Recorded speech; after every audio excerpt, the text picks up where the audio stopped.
Song Jiang was the leader of a group of Chinese outlaws who lived in the Song dynasty. The outlaws were active in the present-day provinces of Shandong and Henan before their eventual surrender to the Song government. Song Jiang is also featured as a character in Water Margin, one of the 4 great classical novels of Chinese literature. He ranks first of the 36 heavenly spirits of the 108 Liangshan heroes and is nicknamed Protector of Justice.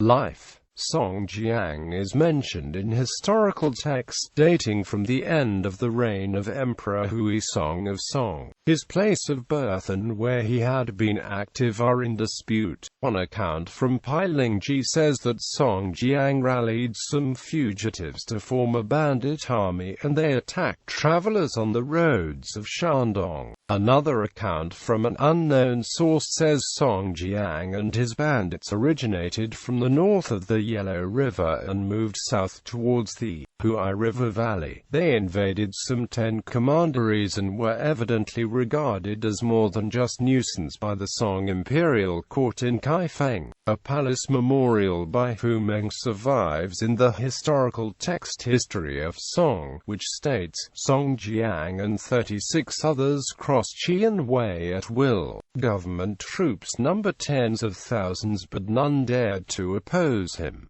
His abilities must be extraordinary, in view of the ravages by Fang Le and his outlaws from Qingxi. Why not grant Song Jiang and his men amnesty and allow them to lead a campaign against Fang Le to redeem themselves? Song Jiang and his bandits were active in the prefectures of Chuzhou and Haizhou in early 1121.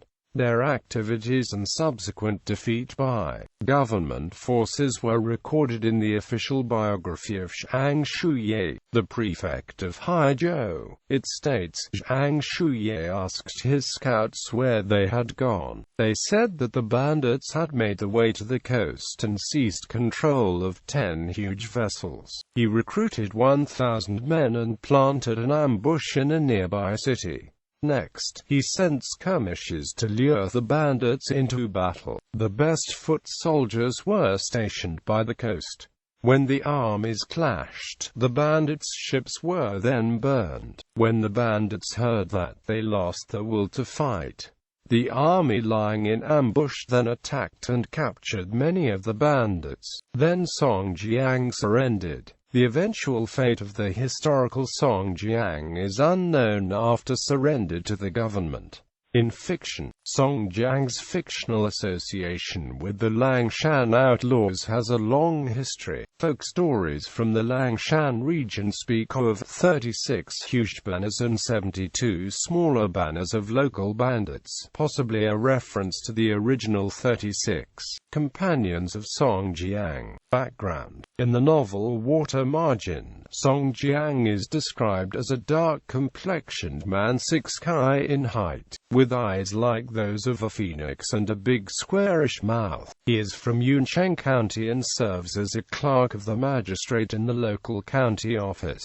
His reputation for being filial, chivalrous and generous, and his dark complexion earn him the nicknames Timely Rain, Filial and Righteous, Dark Third Son, and Dark Song Jiang. However, his prescribed nickname is Protector of Righteousness when he is ranked among the 108 Stars of Destiny. He is known to be well versed in scholarly and martial arts. Song Jiang maintains close friendships with the constables Zhou and Liang, who also serve in the county office. He is a friend of Chao Gai, the headman of a village in the county. Chao Gai and 6 others rob a convoy escorting birthday gifts to Jing, the corrupt imperial tutor, in the capital and are wanted by the authorities after their identities are uncovered. Song Jiang distracts the constable He Tao, who has come to Yuncheng to obtain an arrest warrant, and rushes to the village to warn Chao Gai and his 6 friends that He Tao and a group of soldiers are on the way to arrest them. With help from Zhou and Liang, Chao Gai and his 6 companions escape from the village and find refuge in the outlaw stronghold at Liangshan Marsh. Killing Yan Poxy, Song Jiang marries Yan Poxy at the insistence of her mother after he paid for the funeral expenses of her deceased father. Although Yan Poxy never loved Song Jiang, the couple get along without problems initially. Over time, however, Yan Poxy comes to despise Song as he has distanced himself from her. She falls in love with Jiang Wenyuan, Song Jiang's assistant, and begins an adulterous affair with him. Meanwhile, Chao Gai writes Song Jiang a letter and sends him some gold pieces to express his gratitude for helping him and his friends escape. However, Yan Poxy discovers the letter and learns of Song Jiang's relationship with the Outlaws. She threatens to report Song Jiang to the authorities if he does not agree to 3 conditions: divorce her and allow her to marry Jiang Wenyuan, let her keep all the possessions he has given her, the gold pieces from Chao Gai must become hers. Song Jiang agrees to the first 2 terms but cannot comply with the third because he accepted only one of the gold bars.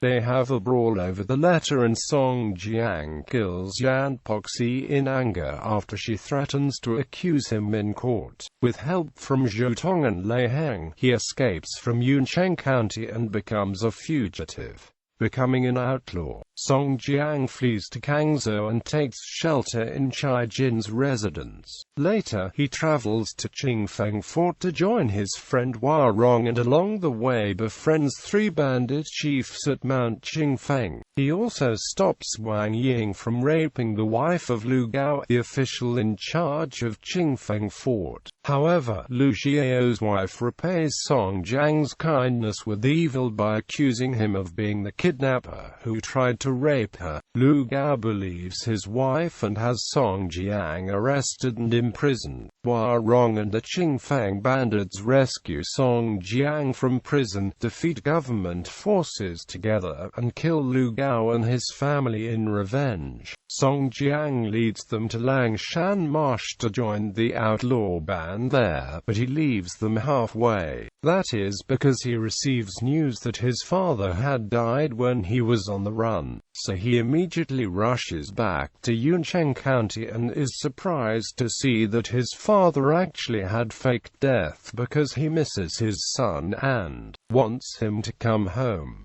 As soon as Song Jiang returns to Yuncheng County, he is arrested and placed on trial for his earlier killing of Yan Poxy. The magistrate shows leniency and spares Song Jiang from execution, but sentences him to be branded a criminal on the face and to exile in. Song Jiang leads an easy life in the prison in Jiangzhou after befriending Dai Zong, the chief warden. Earlier during his journey to Jiangzhou he had made friends with many others. One day, while having drinks in a restaurant, he feels overwhelmed by sorrow because he has been branded as a criminal. He gets drunk, writes a seditious poem on the wall, and forgets about it when he becomes sober. Later, the poem is discovered by Hu Wang Wenbing, a petty and corrupt official, who reports it to Jiangzhou's governor, Kaiju. Kaiju orders Song Jiang's arrest and sentences him to death for inciting rebellion against the government. However, the outlaws from Liangshan Marsh and the friends he made in exile show up in Jiangzhou, storm the execution ground, rescue him, and bring him back to Liangshan.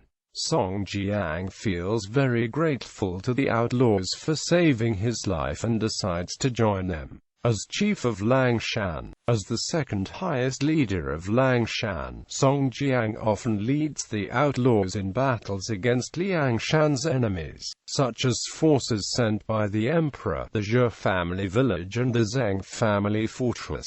After Chao Gai dies in a battle against the Zheng family fortress, Song Jiang assumes the position of chief pending settlement of score with Shi Wengong, who killed Chao. Shi Wengong is eventually captured by Lu Junyi, who has recently joined Liangshan. According to Chao Gai's dying wish, Liu Junyi, who avenged his death, should succeed him. But Liu declines the honor and asks Song Jiang to be the new chief of Liangshan. Song Jiang accepts the position after some more battles that prove his leadership. Song Jiang holds strongly to his wish to serve the country, even though his tactics to achieve that end often contradicts his moral avowals. His fierce loyalty to the Song Empire leads him to eventually adopt the motto, delivering justice on heaven's behalf, for the Liangshan Outlaws. The band under Song seeks to serve the government as a means to atone for their past crimes and win recognition as heroes instead of being stigmatized as rebels and outlaws. Song Jiang's dream eventually comes true after Emperor Huizong grants them amnesty.The. Song Jiang is persistent in his belief that the outlaws must obtain amnesty from the government and eventually achieves his goal after defeating imperial forces in various battles. The emperor sends Song Jiang and the outlaws on campaigns to attack the Song Empire's enemies, such as the invaders from the Khitan-ruled Liao Empire and rebel forces within the Song Empire. Song Jiang fulfills his oath of becoming a loyal subject to the Song Empire, but at a heavy cost. At least 2/3 of the 108 Liangshan heroes perished in the final campaign against the rebel leader Fangla. Some of the surviving Liangshan heroes accept offers from Emperor Huizong to be instated as officials, while others choose to lead the rest of their lives as commoners. Song Jiang assumes office as the governor of Chuzhou. However, the corrupt officials in the imperial court are unhappy with his fate, so they devise a plot to murder him. They send Song Jiang a jar of poisoned wine in the emperor's name and order him to finish it. When Song Jiang realizes that he has been poisoned, he is worried that the hot-tempered Li Kui will seek vengeance by rebelling against the imperial court and hence tarnish the Liangshan heroes' reputation. As such, he invites Li Kui to Chuzhou and join him in drinking the poisoned wine, without telling him the truth. Both of them die from poisoning. In the last chapter of Water Margin, after learning the truth from the ghosts of Song Jiang and Li Kui in his dream, Emperor Huizong orders an inquiry into the deaths, but the investigation comes to naught because the key witness, the emissary who delivered the poisoned wine, died mysteriously before returning to the palace. The emperor then grants posthumous titles to Song Jiang and the Liangshan heroes to honor them for their loyalty. Song Jiang's seditious poem. This is the seditious poem written by Song Jiang when he was drunk at Zunyang Tower in Jiangzhou. Song Jiang then read what he wrote, laughing hysterically as he did. He drank several more cups of wine and started behaving wildly, clapping his hands and dancing with joy. He picked up the ink brush and wrote another 4 lines as follows. He then signed off at the end as the work of Song Jiang from Yuncheng. The poem is deemed seditious mainly because of the last 2 lines. Hu Wangchao started a rebellion in the late Tang dynasty, causing the dynasty to be weakened and leading to its eventual collapse. The last 2 lines were thus interpreted by Hu Wang Wenbing as, if one day Song Jiang ever gets an opportunity to start a rebellion, he will do something greater than Hu Wangchao.